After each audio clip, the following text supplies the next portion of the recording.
I am lying here, wrapped in a blanket that my grandma made me.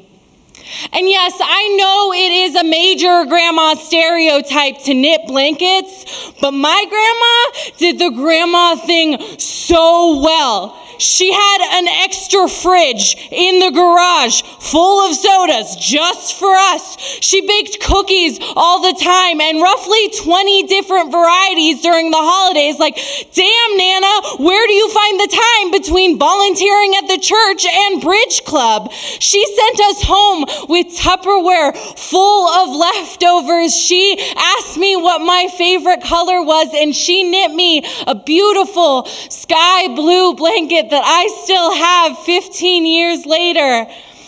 And all of that is still true when I say my grandma used to pull me aside and tell me that I eat too much and that I needed to learn how to control myself.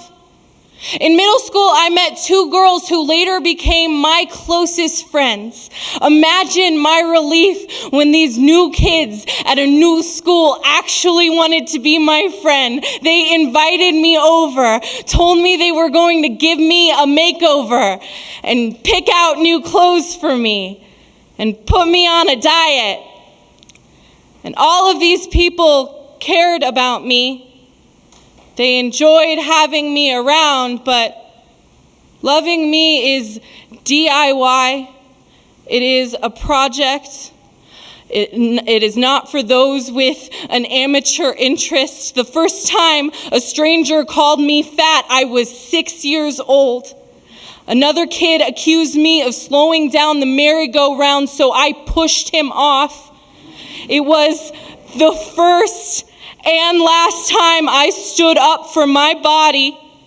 And ever since, when I hear the word fat, my bones buckle into an apology. My greatest skill as a fat person is pretending they love me the same they would if I was skinny. It is the secret that we keep from each other. It is the I'm sorry I keep finding new ways to say.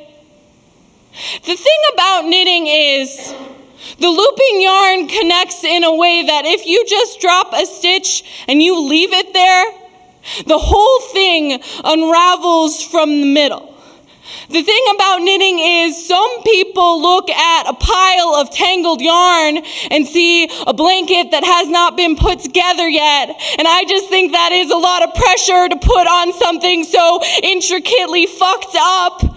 But then again, if the yarn is unyielding, if it refuses to unknot itself into something more useful, then it should not be surprised when it gets thrown away by the same soft hands who tried to help it.